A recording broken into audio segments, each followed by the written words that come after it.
The day Clara Brooks arrived in Dry Creek, Texas, she had $43 in her coat pocket, a leather-bound journal her mother had pressed into her hands at the rail station in Missouri, and absolutely no intention of leaving. She stepped off the stagecoach on a blazing Thursday afternoon in April of 1879, and the first thing she noticed was the dust. It rose in copper-colored clouds from the unpaved Main Street, settling on the brim of her hat, on the shoulders of her traveling coat, on her lips when she breathed. The second thing she noticed was the silence that fell over the small cluster of men gathered outside the mercantile. They looked at her the way men sometimes looked at things they did not understand, with a mixture of curiosity and suspicion, as though she might be dangerous or simply lost. She was neither.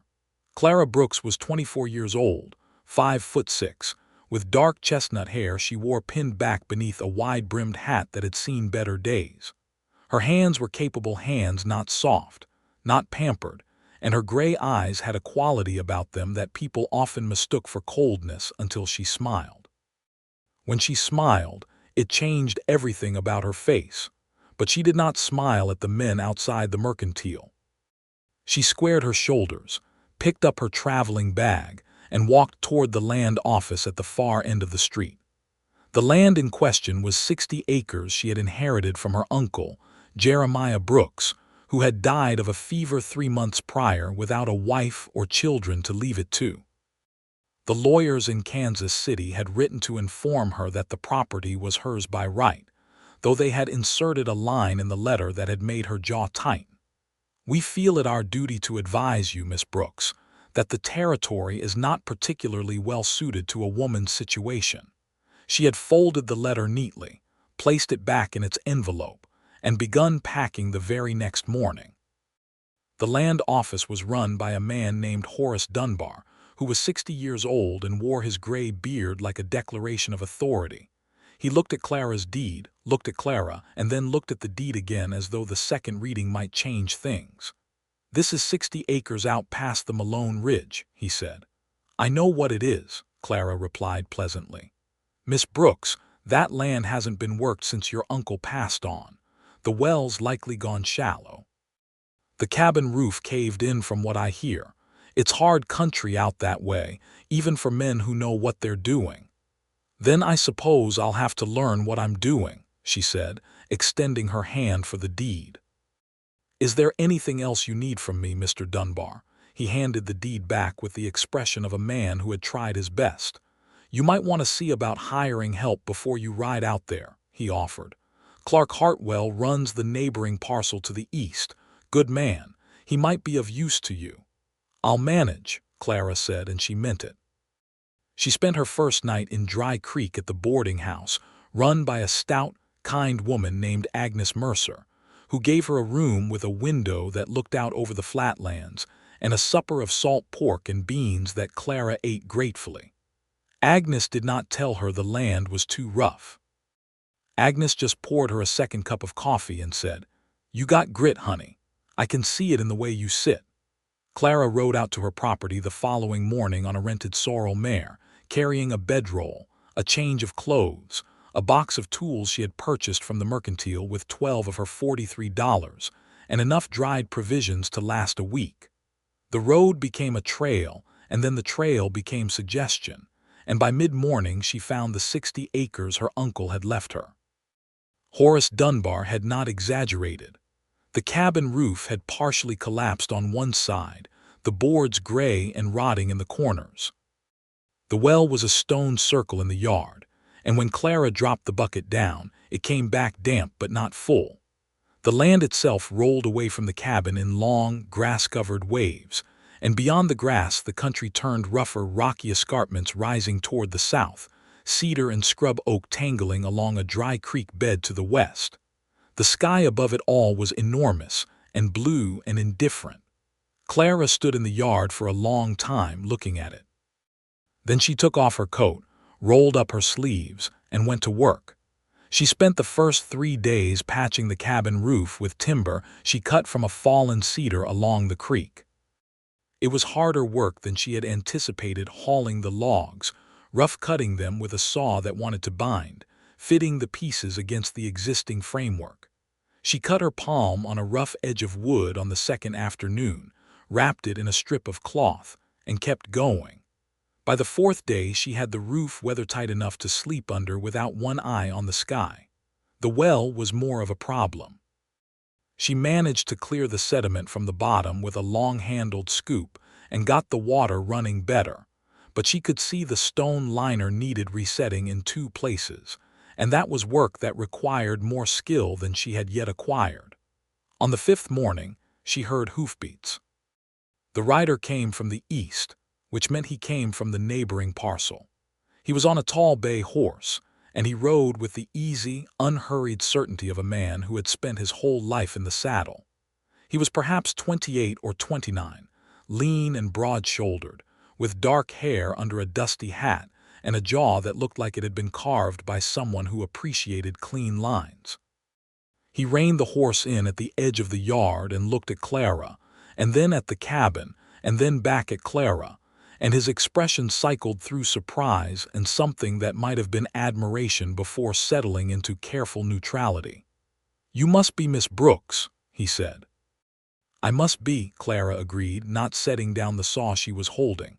"Clark Hartwell," he said, touching his hat brim. "I run the Hartwell parcel to your east. I heard someone had come out to the old Brooks place and I thought I'd ride over and introduce myself." He paused, looking at the fresh timber on the roof. "You did that?" "I did," Clara said. Something shifted in his expression. "Dunbar told me a woman had come to take the property," he said carefully. "I rode over figuring I might offer some assistance." Clara looked at him steadily. "I appreciate that, Mr. Hartwell. I'm doing fine." "The well liner," he said, nodding toward it. "2 of those stones are shifted. If you don't reset them, the whole top section will drop and you'll be hauling water from the creek." Clara glanced at the well. She had known this, she just hadn't decided how to handle it yet. "I was planning to address that," she said. "I can reset it this afternoon," he said. "I've done a dozen of them. Takes 2 people to lower the stones properly." She looked at him for a moment, weighing it. There was no condescension in his offer, she noted, or at least if there was, he had buried it well. "All right," she said finally. "I'd be grateful for the help." He dismounted, tied the bay to the fence post, and rolled up his own sleeves. They worked on the well together for the better part of 3 hours, and Clara noticed that Clark Hartwell did not talk more than the work required. He explained what he was doing clearly when an explanation was needed, handed her things when she needed them, and did not once suggest that she step back and let him handle it. He simply worked, and she worked beside him, and by mid-afternoon the well liner was sound and the water ran clean and full. "You'll want to let it settle for a day before you drink heavily from it," he said, washing his hands in the bucket. "Thank you," Clara said, and she meant that too. He looked at the cabin again, at the yard, at the long grass-covered land rolling away toward the ridgeline. "It's good land," he said, and the way he said it told her he was not simply being polite. "I think so too," Clara said. He picked up his hat from the fence post where he'd laid it and settled it back on his head. "Miss Brooks," he said, looking at her with an expression she couldn't quite read, "I'm going to say something to you, and I want you to know that I don't mean it as an insult." Clara waited. "This country is rough," he said. "Not just the land, the winters come hard out here, the summers burn. There are cattle thieves working the southern ridge and the nearest doctor is 30 miles east. I've watched men come out here full of intention and leave broken. Good men, strong men." He paused. "I think you should know what you're getting into." Clara looked at him for a long, quiet moment. The wind moved through the grass between them. "Mr. Hartwell," she said at last, "I have been told that this land is too rough for a woman by Horace Dunbar, by 3 lawyers in Kansas City, by the stagecoach driver, and by 2 separate men outside the mercantile who did not know my name. I thank you for your concern. But I am going to farm this land and I am going to make something of it, and if you're willing to be a neighbor to me in good faith, I will be glad of that. If you've come to talk me out of it, you might as well ride back the way you came, because I have not come this far to be talked out of anything." Clark Hartwell looked at her for a long moment, and then slowly, something in his face changed. It wasn't quite a smile, but it was close, a kind of quiet recognition, as though he had expected one thing and found another entirely. "I'll be a neighbor to you in good faith," he said. He rode back to his own land just as the sun dropped toward the ridgeline, and Clara stood in the yard and watched him go, and she felt something she had not expected to feel, the first clean edge of something that was not loneliness. The weeks that followed were hard in the way that all honest work is hard, physically demanding, mentally exhausting, occasionally discouraging, and deeply satisfying in the way that nothing she had done before in her life had ever been. She had grown up in a town, the daughter of a schoolteacher father and a mother who ran a small dress shop, and while she was not ignorant of work, this kind of work was different. It lived in the body, in the back, in the arms, and the hands, and it left marks. She broke ground for a kitchen garden using a borrowed plow and the sorrel mare, working in long, slow rows until the soil turned dark and damp beneath the surface. She repaired the fence line on the west side of the property, learning by trial and error how to set posts properly so they stood the test of the ground-shifting moods. She acquired a small flock of chickens from Agnes Mercer's cousin and built them a coop from salvaged lumber.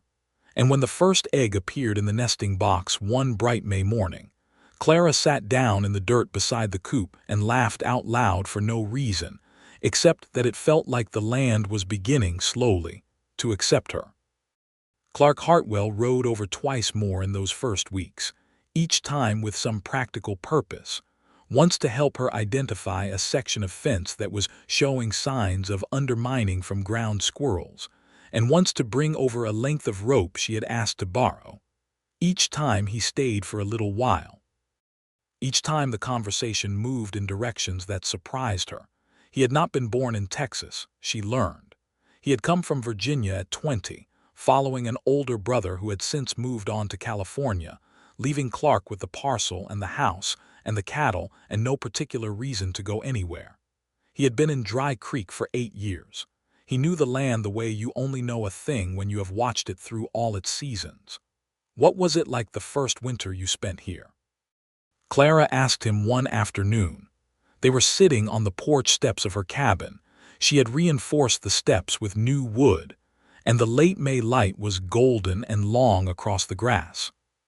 "Cold enough to make me wonder if I'd made a serious mistake," he said. "The kind of cold that gets into the walls. I'd never built a fire that size in my life before." He paused. "I almost went back to Virginia that February." "Why didn't you?" He looked out at the land. "Because by March it was beautiful," he said simply. "And I knew if I left I'd spend the rest of my life wondering what it would have been." Clara understood that perfectly. She thought about telling him so, but instead she just nodded, and they sat together in comfortable silence while the light faded, and it was the first silence she had shared with anyone out here that did not feel like loneliness dressed up in different clothes. There were difficulties she had not fully anticipated. In late May, a wandering bull from one of the larger cattle operations to the south broke through her western fence line 3 nights running, trampling her kitchen garden badly enough that she had to replant 2 entire rows.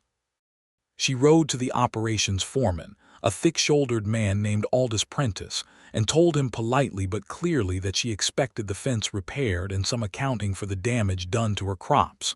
Aldous Prentice looked at her from the shadow of his hat with flat, unimpressed eyes. "Lady," he said, "you're welcome to put a stronger fence up." "Your bull," Clara said, "your responsibility." "That's a matter of perspective," Prentice said.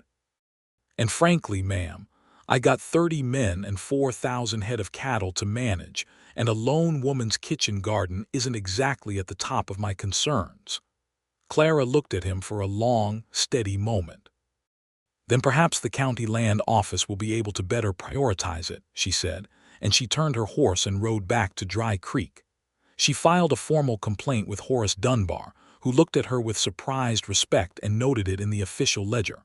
3 days later, Prentice's men repaired the fence line. The garden damage was not compensated, but the fence held, and the bull did not come back.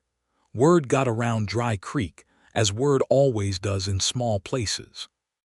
People began to know who Clara Brooks was, not as an abstraction, not as the woman at the old Brooks place, but as herself, the woman who had patched her own roof, the woman who had filed against Prentice's operation and made it stick.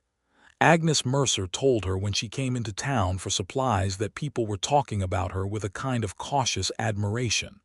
"They're not sure what to make of you," Agnes said, wrapping Clara's flower in brown paper, "which means they're paying attention." "Let them pay attention," Clara said. Clark Hartwell heard the story about Prentice's bull from someone at the feed store and rode over the following Sunday with a quiet light in his dark eyes. "Horace Dunbar told me you filed against Prentice," he said. "I did," Clara confirmed. He nodded slowly. "Prentice tried something similar with me when I first came out here. I handled it differently." "How did you handle it?" Clark was quiet for a moment. "I let it go the first time," he admitted. "I was new and I didn't want trouble. I regretted it for about 6 months because Prentice interpreted that as permission to push further. He looked at her with something that was plainly respect. "You handled it better than I did." Clara felt warmth move through her at that, quick and unexpected, like sunlight through a gap in clouds. "You were 20 years old," she said. "I'm 24, and I had the benefit of watching other people make similar mistakes." "Still," he said, and the simple weight of that word settled somewhere in her chest.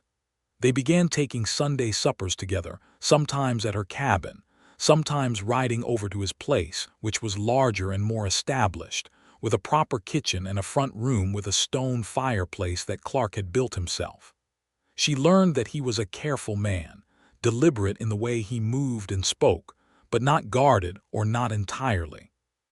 There were things he kept close, things that lived in the pauses between his sentences, and she did not push at them because she had pauses of her own.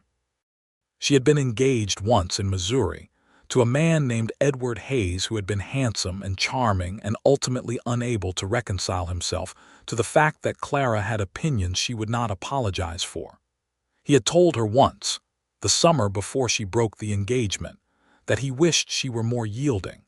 She had told him that yielding was a fine quality in river banks and pine trees, and she had no particular desire to be either. That had been the real end of things, though the formal ending came later.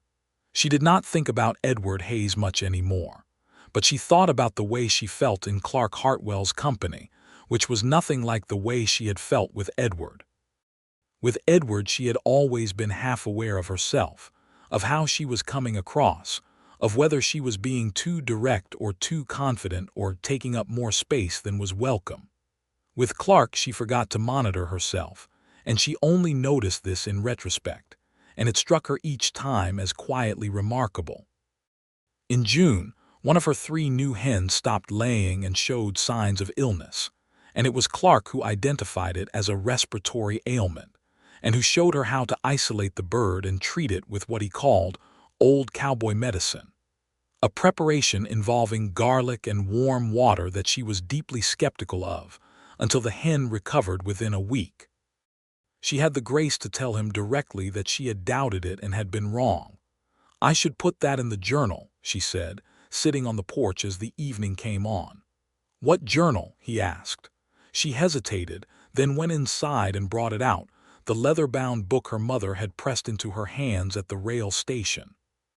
She showed him the pages, which were filled with her careful handwriting, notes about the soil composition in different sections of her property, observations about the weather patterns, records of which crops were doing well and which were struggling, sketches of the fence lines and the buildings, notes on techniques she had tried and their results.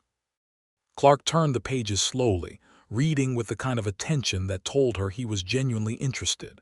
"This is extraordinary," he said finally. "It's just notes," Clara said. "No," he said, looking at her with those dark eyes that had begun to feel to her like something she was in the habit of looking forward to. "It's a record of how to understand this land. I've been out here 8 years, and I've never thought to write down half of what you've written down in 2 months."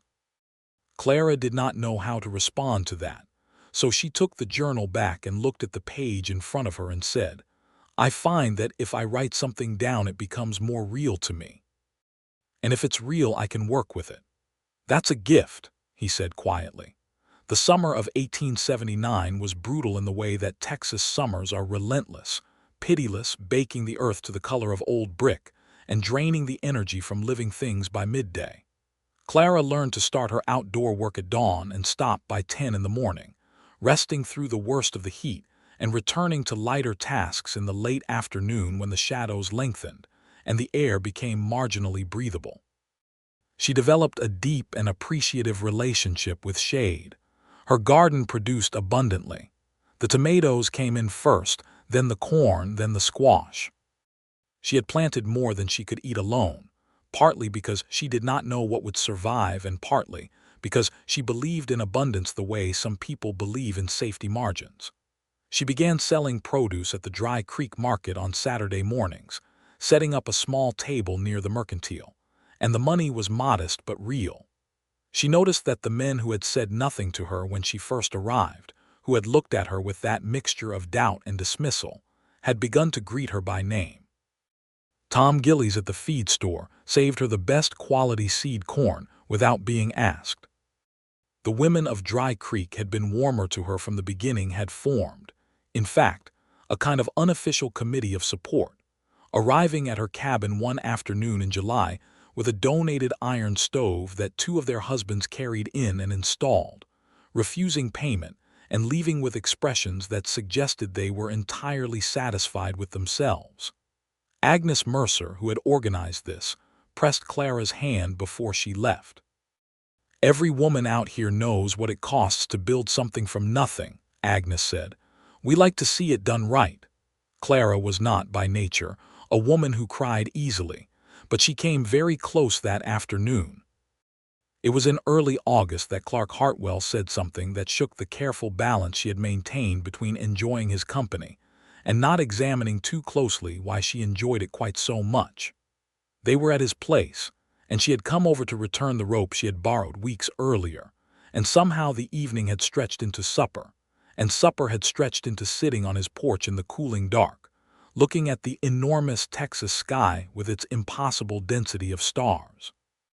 She had been talking about her mother, about the way her mother had run the dress shop with complete competence while simultaneously running the household and raising 3 children and participating in the local civic association, and how Clara had never understood until she came out here where she got the energy for all of it. She loved what she was building, Clara said. That's where the energy comes from. When you love what you're building, it gives back to you. Yes, Clark said. He was quiet for a moment, and then he said, "I've been alone out here for a long time, Clara." It was the first time he had used her given name, and it moved through her like a current. "I know," she said carefully. "I've told myself I was fine with it," he said, "that the land was enough, the work was enough." He paused, and she could hear something careful being set down in that pause, some weight he had been carrying. "Since you came out here, I've stopped being able to convince myself of that." Clara looked at the stars for a long moment. Her heart was doing something irregular and inconvenient. "Clark," she said, "you don't have to say anything," he said quickly. "I just wanted to be honest with you. You deserve honesty." "I wasn't going to protest," she said, and turned to look at him. "I was going to say that I understand what you mean. Because I've noticed something similar." The darkness between them was warm and full of the sound of crickets and the distant call of some night bird, and Clark Hartwell looked at her with an expression that was so stripped of pretense, so simply and honestly open, that it knocked something loose in her chest. "Would you let me court you properly?" he asked. "Sunday rides, supper, whatever you'd like." Clara smiled, and in the darkness she could see that the smile did something to him. She could see it in the way he exhaled. "I think I'd like that very much," she said. The courtship of Clara Brooks and Clark Hartwell proceeded in the way of the country, steadily, unhurriedly, with a quality of rightness that neither of them felt the need to rush. Sunday rides became a fixture, long loops through the grassland and out toward the rocky country to the south, where the land opened up into breathtaking escarpments and long views that seemed to go on forever. Clark knew every inch of it, and he shared what he knew without making her feel like a student, simply talking as they rode, pointing things out, asking what she noticed, genuinely interested in her observations. She noticed that the dry creek bed she had been calling the Western Creek was seasonal, that it would run in the spring floods, and was likely to have better water access than the well if she could figure out how to capture it. He confirmed this, and suggested a system that a rancher 2 valleys over had used effectively. She noticed that the southern corner of her land, which she had been ignoring because it was rockier and harder to work, had a soil composition that looked different from the rest, richer and darker, and Clark rode out there with her to investigate and agreed that it might be suitable for crops that needed better drainage. They brought these observations back to her journal together, and there were evenings when they sat at her kitchen table after supper with the journal open between them, both of them contributing notes, and it felt to Clara like something that had been ongoing for much longer than it actually had been. It felt natural in a way that made her simultaneously happy and slightly off balance, because she had not anticipated this. She had come to Texas for the land, for the work, for the fierce satisfaction of building something that was entirely her own. She had not come for this particular complication, but it was not, she decided, the right word for it. Complications did not feel like this. Complications did not make you look at a long stretch of grassland and think, I want to share this with him. Complications did not make you notice, on a cool September morning with the first hint of fall moving through the air, that someone's absence made a room feel different than it had before.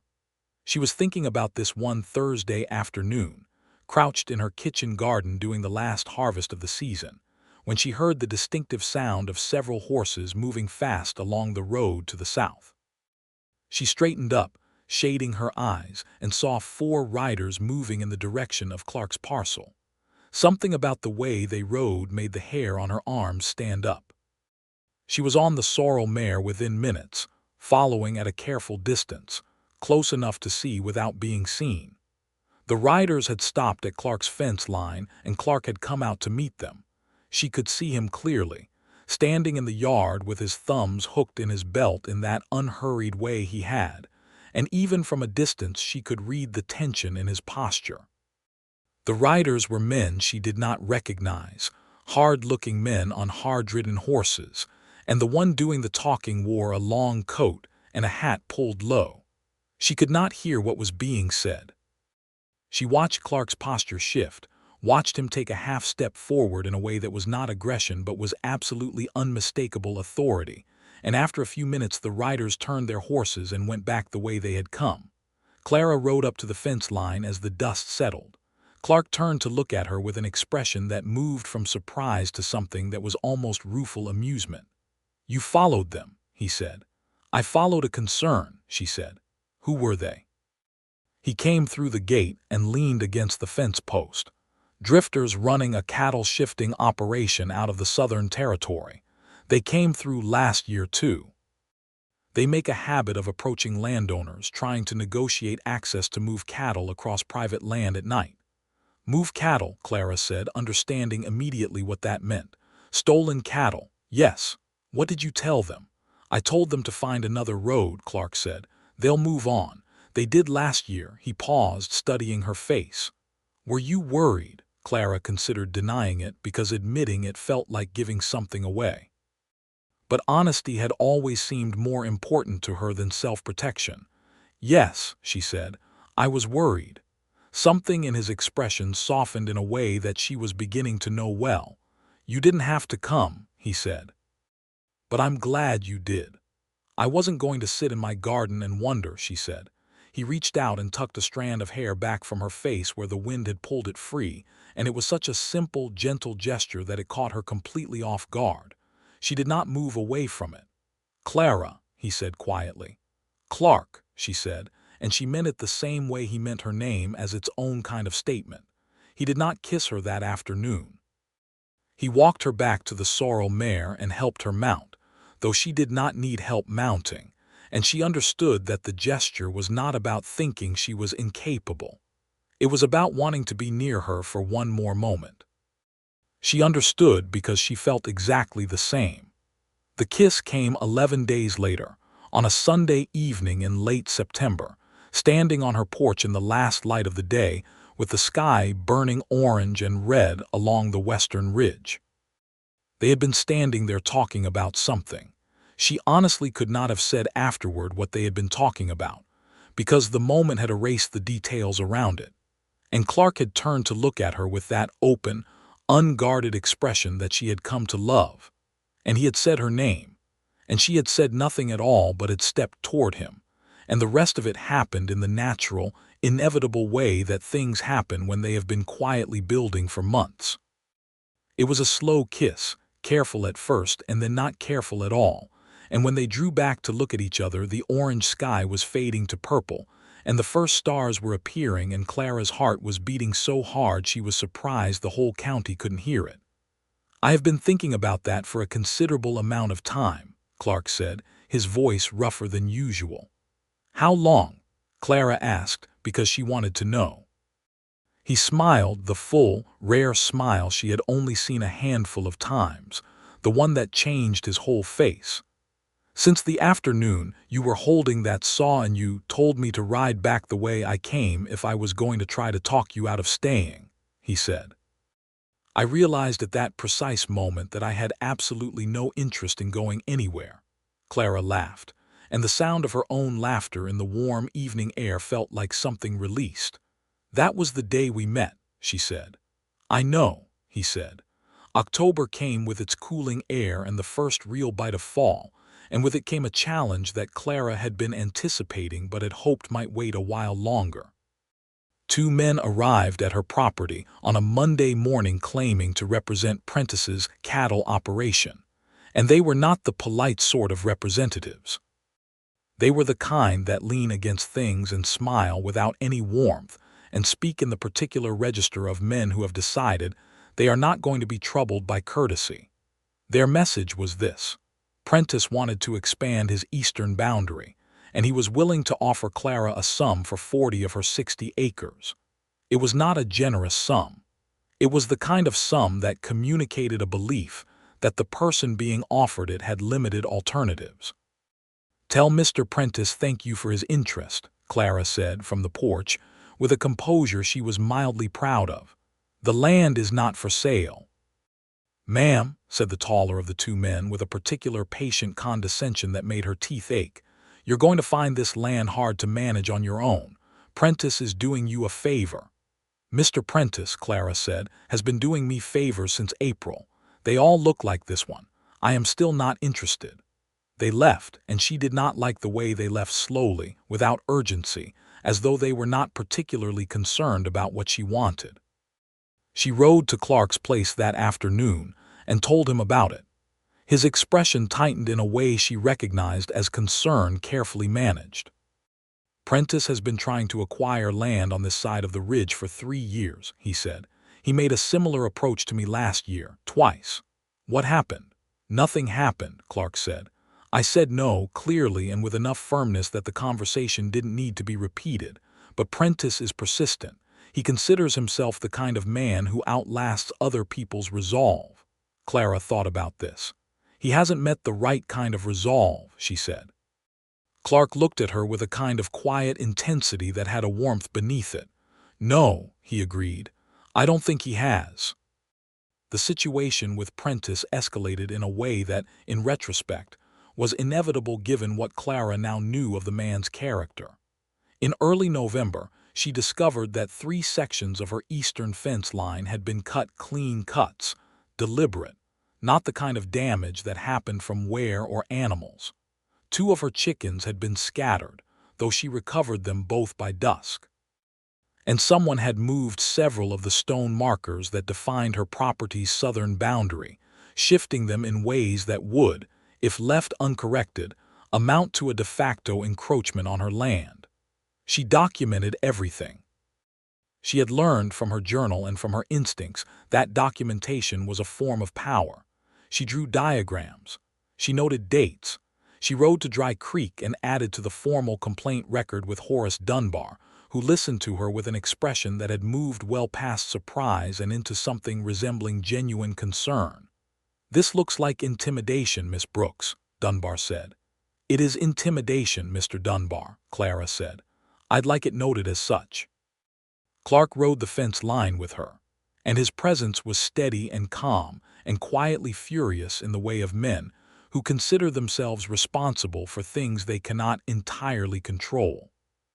He helped her reset the stone markers and mend the fence line, and when they were done he sat on his horse looking at the repaired boundary with the kind of expression that had a decision in it. "I'm going to go and speak with Prentice," he said. "So am I," Clara said immediately. He looked at her, and she could see him considering the argument that it was dangerous or inadvisable or any number of other things, and she could see him deciding with obvious effort not to make it. "All right," he said. Together then, they rode to Prentice's operation on a cold November morning, a week after the fence cutting. Prentice received them in the yard in front of his main house, which was a large and aggressively prosperous building that announced itself without subtlety.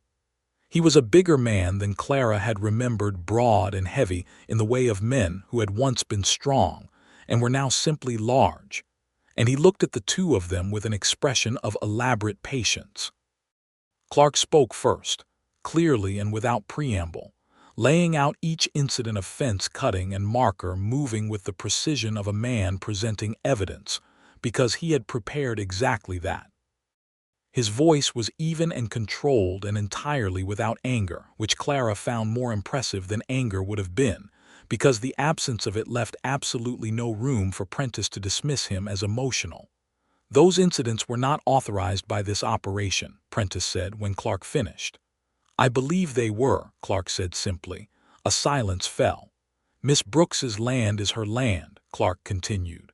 "Her boundary is her boundary. If a single additional incident occurs, a single cut fence, a moved stone, an animal scattered, I will be at the county seat the following morning with every piece of documentation we have, and I will be filing charges, not a complaint. I want that understood." Prentice looked at him for a long moment, and then looked at Clara with an expression that was an attempt at dismissal but landed somewhere short of it, because Clara looked back at him with absolute unflinching steadiness. "I think we understand each other," Prentice said finally. They rode home in the cold morning air, and after a mile or so Clark let out a long breath that had something released in it. "He'll back down," he said. "Men like Prentice respect a clear consequence, its ambiguity they exploit." "I know," Clara said, and then, after a pause, "Thank you for coming with me." "I would not have let you go alone," he said. "I know that too," she said. "I mean it anyway." He looked at her across the distance between their horses, and the look was long and warm and full of something she was beginning to understand was not just affection but something larger and more permanent. "Clara," he said, "I want to tell you something." "Tell me," she said. "In 8 years of living out here," he said, "I have met a great many people. Some of them good, some of them not, some of them in between. I have admired people and liked people and respected people." He paused and she waited. "I have never felt about anyone what I feel about you. I want you to know that." The cold November air was perfectly still around them. A hawk turned in a slow circle above the ridge to the south. Clara's heart was doing the inconvenient thing it had taken to doing in Clark Hartwell's vicinity. "I want you to know the same," she said. "I came here for the land. I did not come here for this. But I find that I cannot account for myself without it now, and I have tried, and I've stopped trying." He reached across the gap between their horses and took her hand, and they rode the rest of the way home like that, hand in hand in the cold, bright morning. Prentice's intimidation stopped. The fence lines held. The markers stayed where they were reset.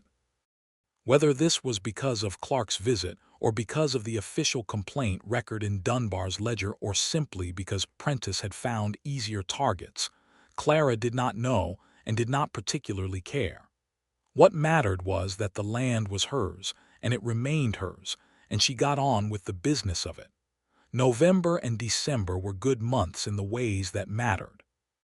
Her kitchen garden had produced enough surplus that she had put up preserves through the fall, row upon row of tomatoes and corn and squash and apple butter from the small, gnarled apple tree she had discovered growing in an overgrown corner of her property.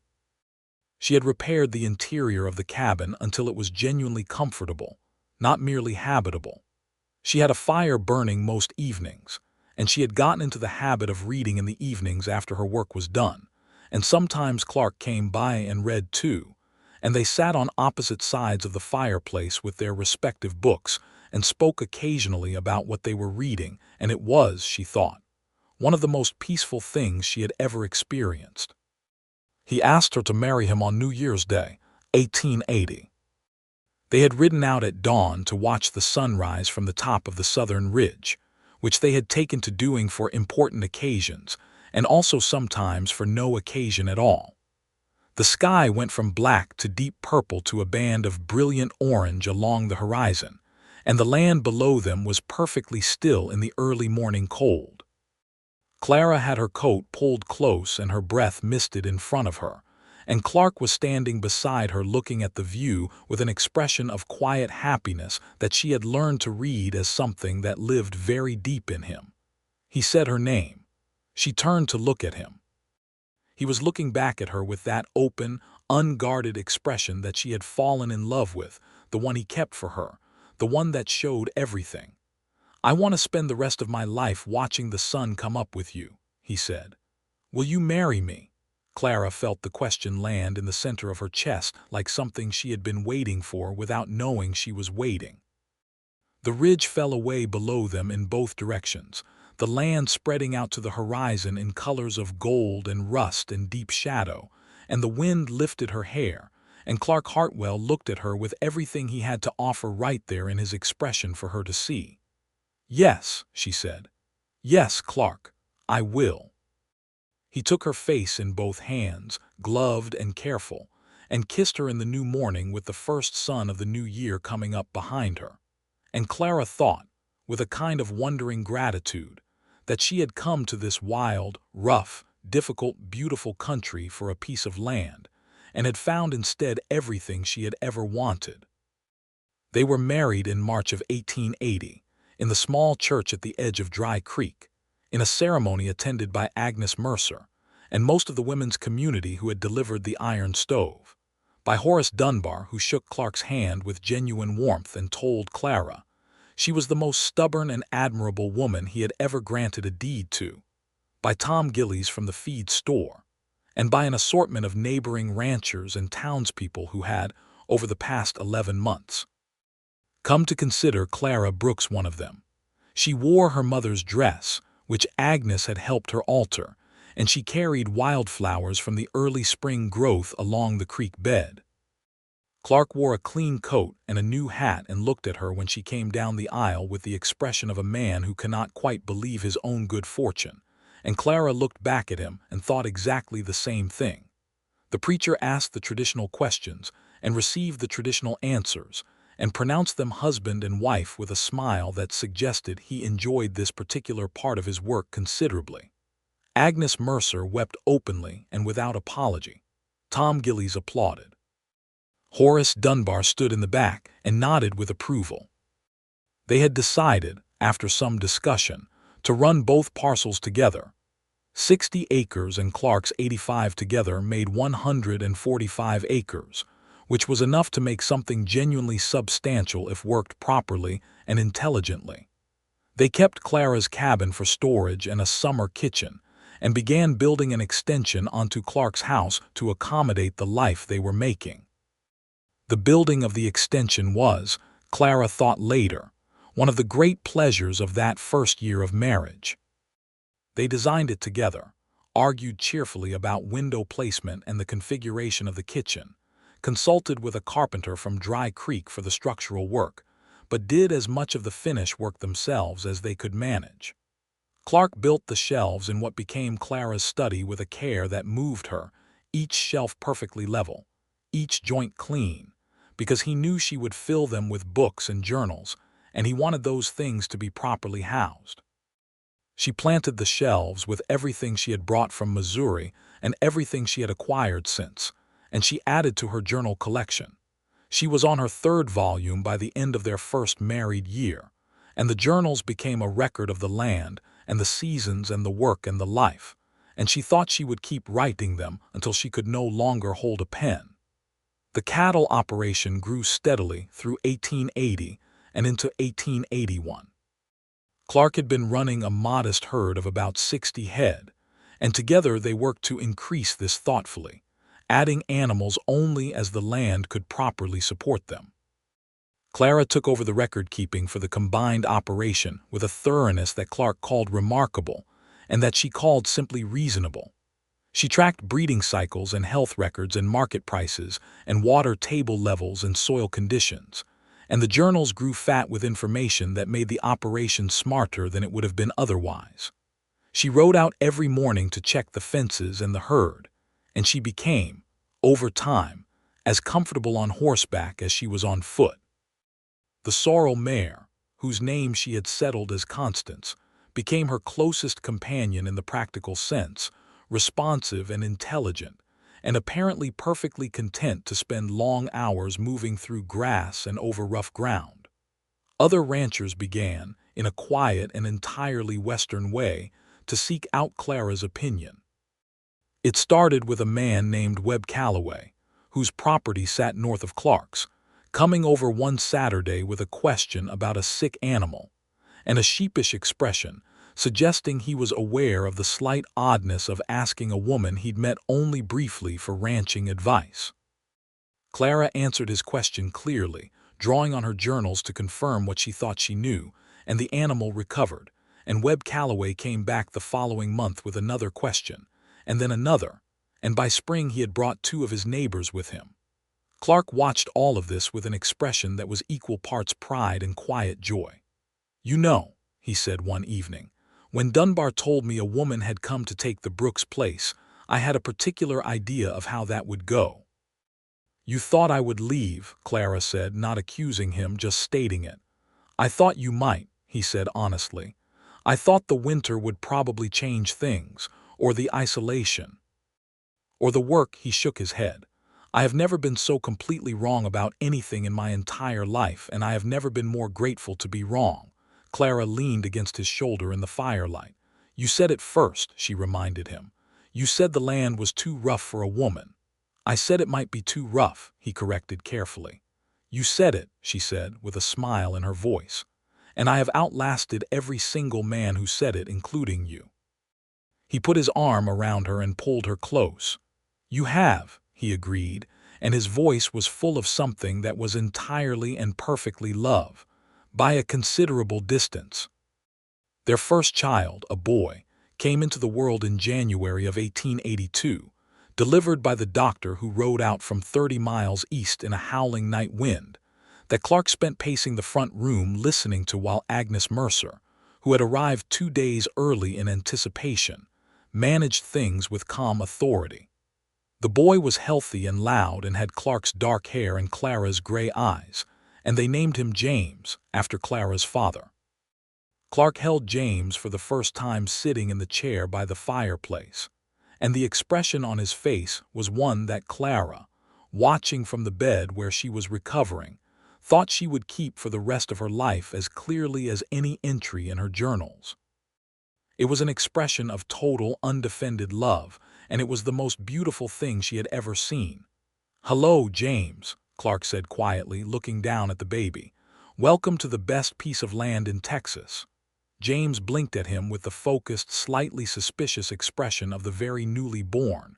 "He looks skeptical," Clara said. "He'll come around," Clark said. James did come around, and rather quickly. He was an easy baby, which Clara attributed to the fact that he was entirely surrounded by people who were completely delighted by him. Agnes Mercer visited twice a week for the first month, bringing food and holding James with the competent ease of a woman who had raised 5 children of her own. Tom Gillies sent over a carved wooden horse that took a place of honor on the shelf in the nursery. Horace Dunbar, who had never to anyone's knowledge expressed particular warmth toward infants, arrived with a hand-knitted blanket and said gruffly that his wife had made it, though his wife had been dead for 6 years. Webb Calloway and his 2 neighbors arrived together with provisions and awkward congratulations, and an unmistakable relief that the Brooks Hartwell operation was going to continue in full force. Clara returned to her morning ride 6 weeks after James was born, leaving him in Clark's capable and besotted care. The land looked different to her that first morning back, larger somehow, or perhaps she was more aware of it, of what it meant, of what she had built here. She rode Constance out to the southern ridge and looked at the full spread of their combined land from that high vantage point, and she thought about the April morning in 1879 when she had stepped off the stagecoach with $43 and no idea what she was riding toward. She thought about Horace Dunbar saying the land was too rough. She thought about the lawyers in Kansas City. She thought about the stagecoach driver and the men outside the mercantile. She thought about Clark Hartwell standing in her yard the second day she was here, telling her that the country was hard and that he had watched men leave broken.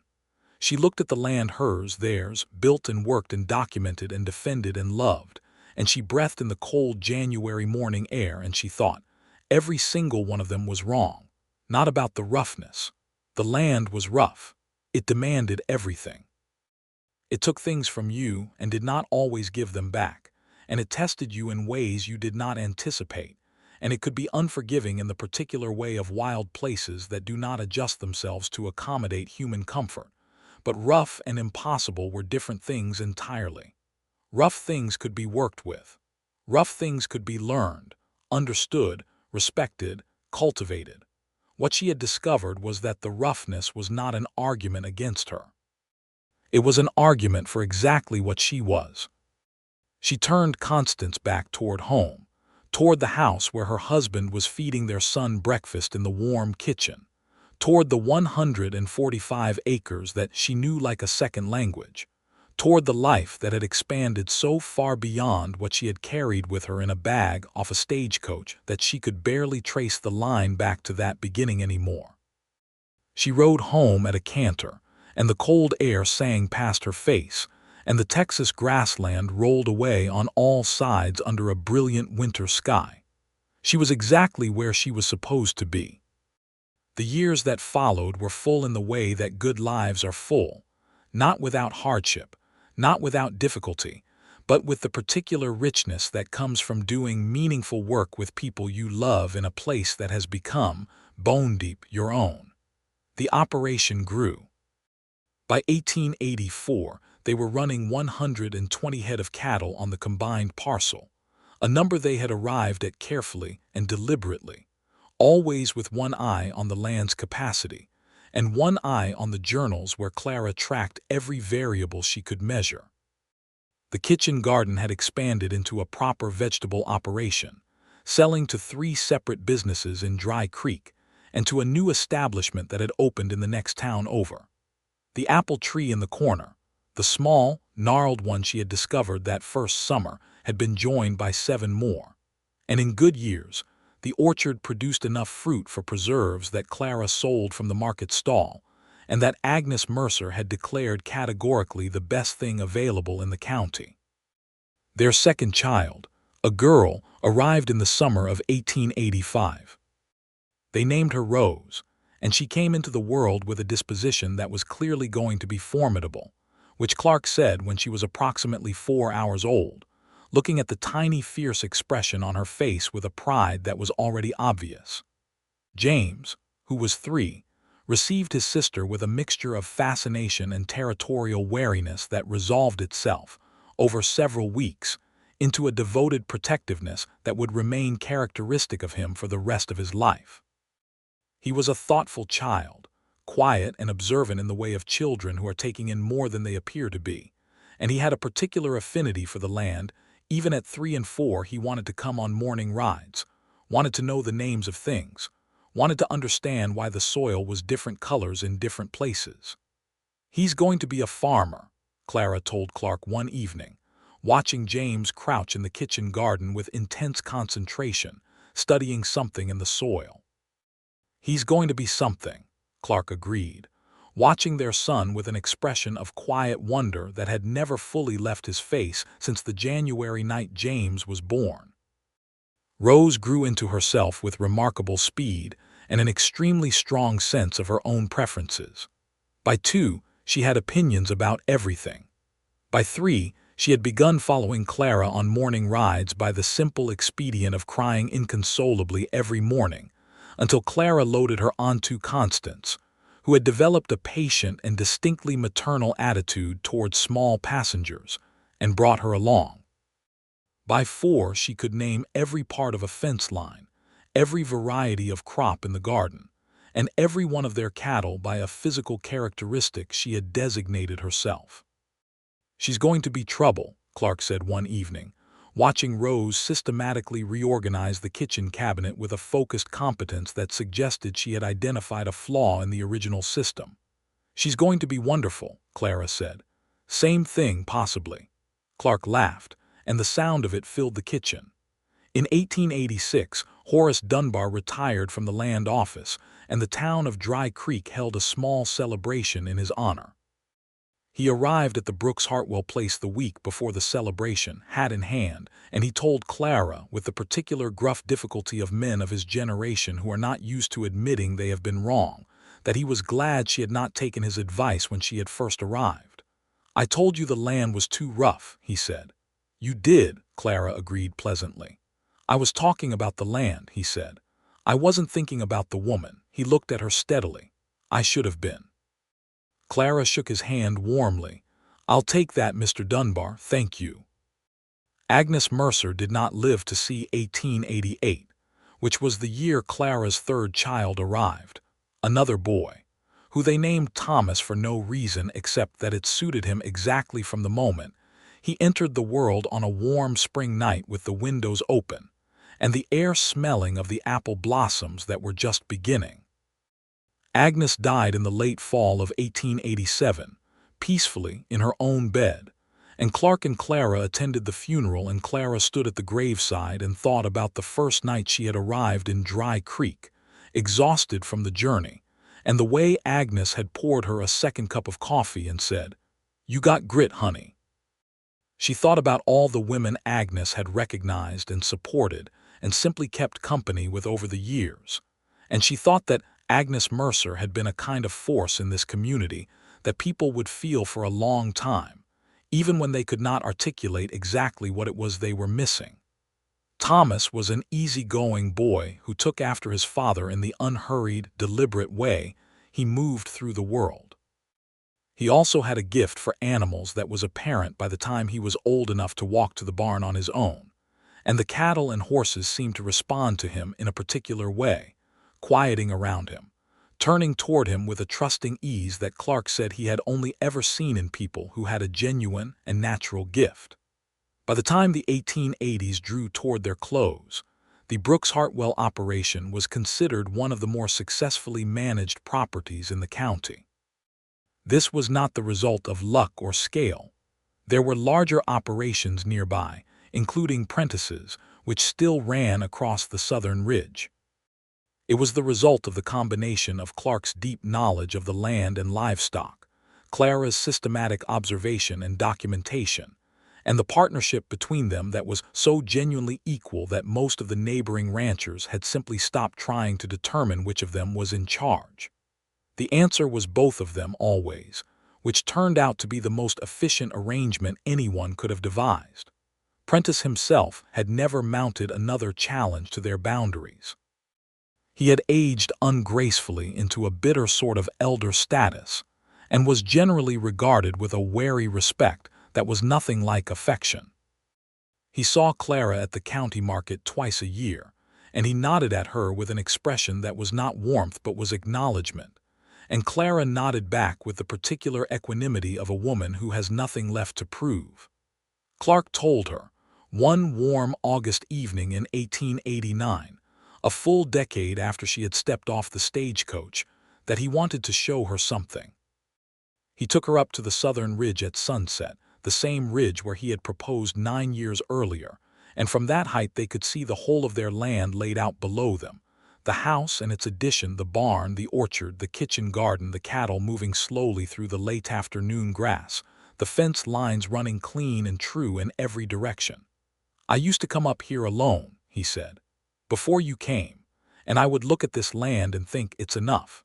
This is enough." Clara looked at the land and felt the familiar deep resonance of ownership and love. "Is it still enough?" she asked. Clark turned to look at her, and the evening light fell across his face, and he was older than the young man who had ridden over to her cabin that first week. There were lines around his eyes now, and more gray at his temples, but his expression was the same as it had always been when he looked at her, open, undefended, full. "It's everything," he said. "It was enough before. Now it's everything. There is a difference." Clara took his hand, his rough and capable hand that had helped her reset a well liner on their second day of knowing each other, and she held it in both of hers. "When I came here," she said, "I told myself I was coming for the land, for my uncle's 60 acres. For the independence of it, the challenge of it, and all of that was true." She looked at the land below them, at the life they had made on it and in it and through it. "But I didn't know yet what I was actually coming for." "What were you actually coming for?" he asked, though she thought he already knew.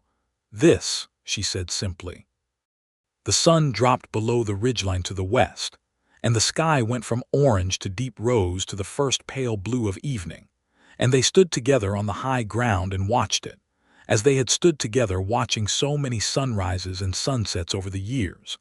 And Clara thought that there was nothing in the world like this, like standing in a place you had worked for and earned and fought for, with a person who had stood beside you through all of it. Watching the day change into evening, with the quiet certainty of knowing that tomorrow would begin the same way. James, who was 8, had taken on a habit of riding out with Clara on Tuesday mornings to check the northern fence line, and he asked questions the whole way that she answered as thoroughly as she could. And when she did not know the answer, she said so. And when she looked up later in her journals or from one of the farming texts she had accumulated, she reported back to him with the same care she would have applied to any other kind of accounting.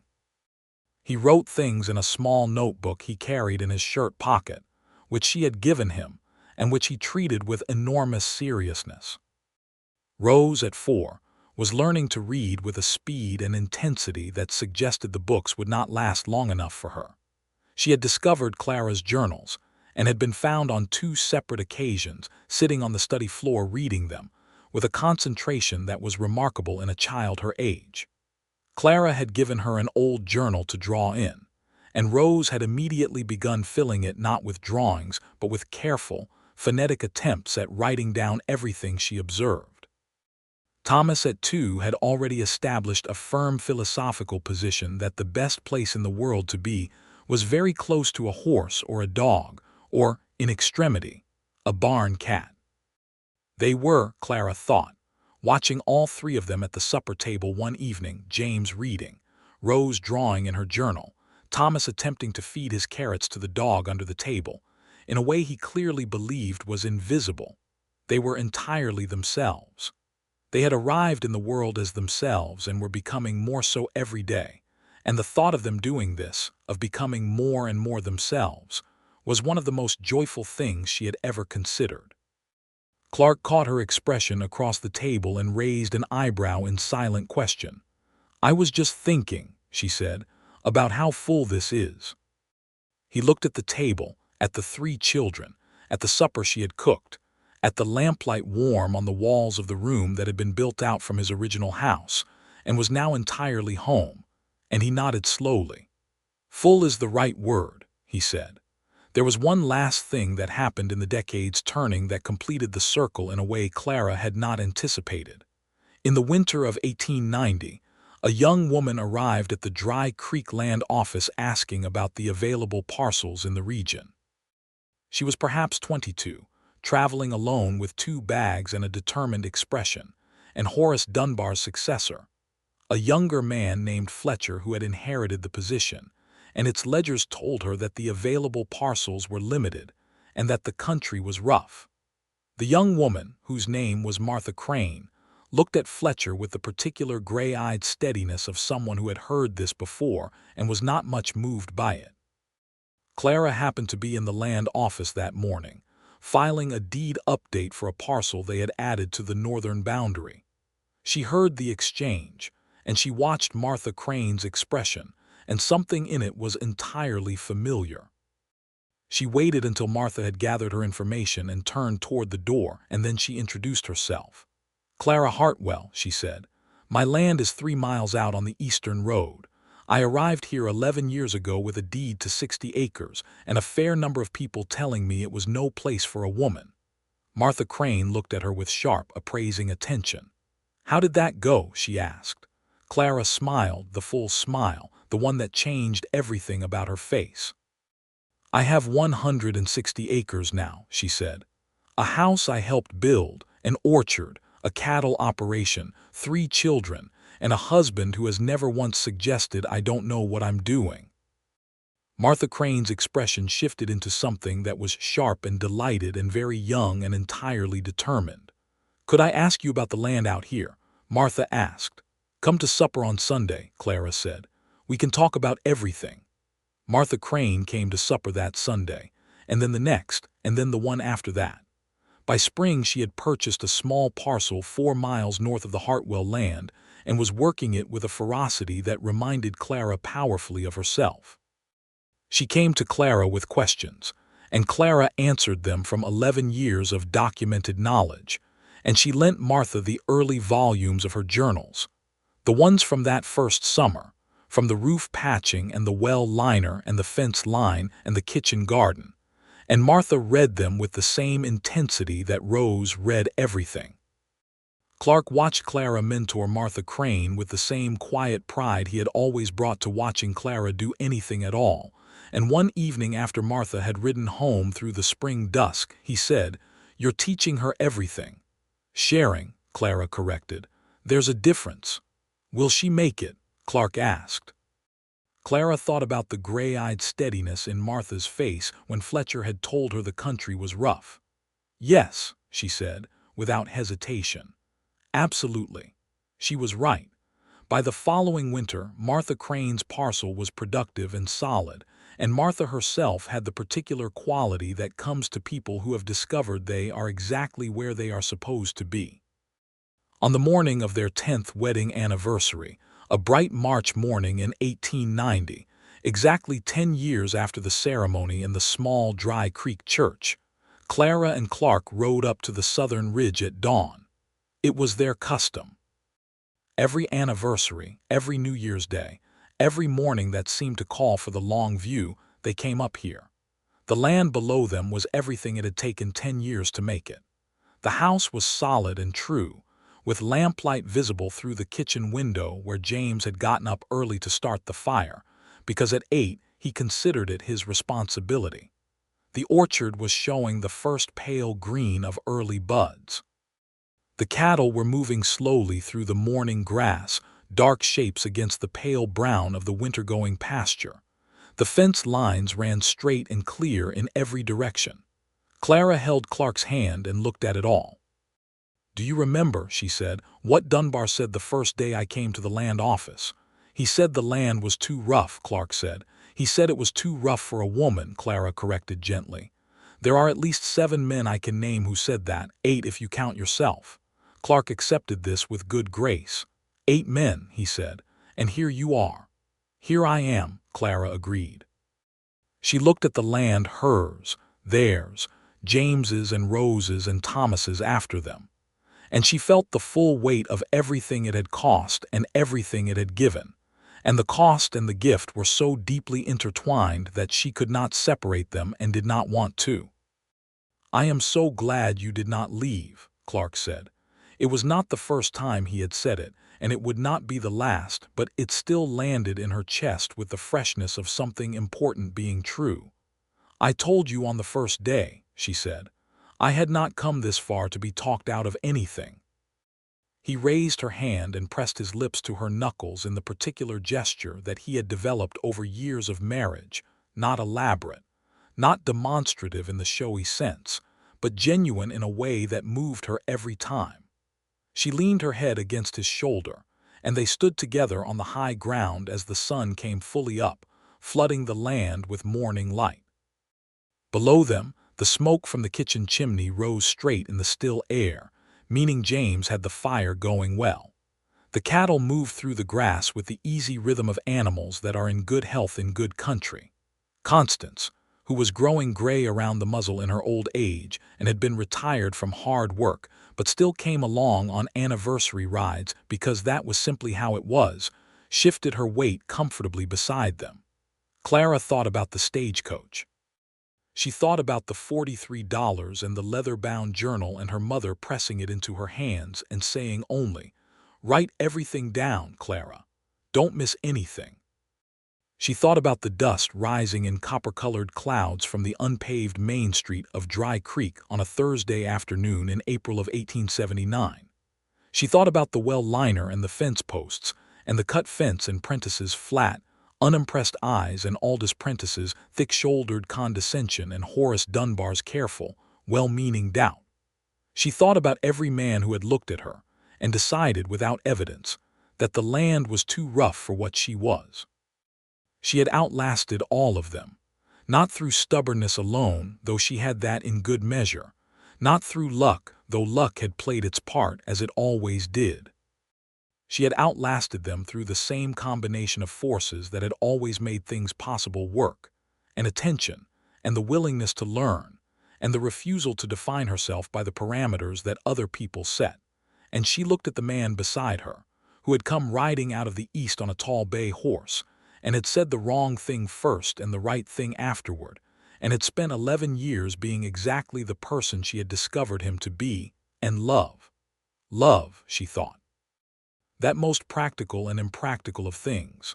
That thing that had turned 60 acres into 160, and a cabin into a home, and a journal into a record of a life. "Clark," she said. "Clara," he said.